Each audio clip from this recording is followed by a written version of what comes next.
అసలు ఈ producer, financer, distributor, exhibitor, presenter అంటే ఎవరు, వీళ్ళ వర్క్స్ ఏంటి? Number 1 producer. ప్రీ ప్రొడక్షన్ నుంచి రిలీజ్ వరకు కంప్లీట్ రెస్పాన్సిబిలిటీ అనేది ప్రొడ్యూసర్దే. డబ్బులు ఓన్గా ఇన్వెస్ట్ చేస్తారు, లేదంటే ఫైనాన్సర్ దగ్గర తీసుకొని సినిమాకు పెడతారు. Number 2 financer. ఇందాక నేను చెప్పినట్టు ప్రొడ్యూసర్ దగ్గర డబ్బులు సరిపోకపోతే ఈ ఫైనాన్సర్ దగ్గర అప్పు తీసుకుంటారు. ఈ ఫైనాన్సర్ ప్రొడ్యూసర్ కి ఫిక్స్డ్ ఇంట్రెస్ట్ తో డబ్బులు ఇస్తారు అండ్ సినిమా రిలీజ్ అయ్యాక తన ఇన్వెస్ట్మెంట్ ప్లస్ ఇంట్రెస్ట్ ఆ ప్రొడ్యూసర్ దగ్గర నుంచి తిరిగి తీసుకుంటారు. Number 3 distributor. Producer cinema complete చేశాక దాన్ని థియేటర్స్ లో రిలీజ్ చేయడానికి ఈ డిస్ట్రిబ్యూటర్ తీసుకుంటారు. సో ప్రొడ్యూసర్ దగ్గర నుండి సినిమా కొని డిఫరెంట్ ఏరియాస్ లో థియేటర్స్ కి డిస్ట్రిబ్యూట్ చేస్తారు. ప్రాఫిట్ వస్తే డిస్ట్రిబ్యూటర్ కి షేర్ ఉంటుంది, లాస్ అయితే మాత్రం ఆయిందే.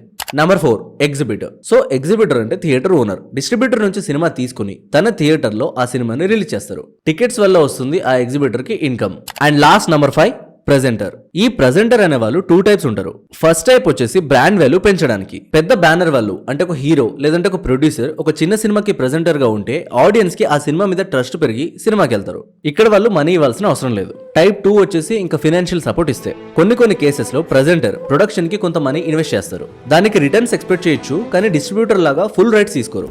రీల్స్ అన్ని చూడండి, బానే చెప్పాడు కదా అని అనుకోండి, కానీ ఆ ఫాలో బటన్ మాత్రం కొట్టకండి. కొడితే మళ్ళీ మీకు లాస్ వస్తుంది కదా. ఫాలో కొట్టని. ఇలాంటి కంటెంట్ ఇంకా బోల్డ్ తీసుకొస్తాను.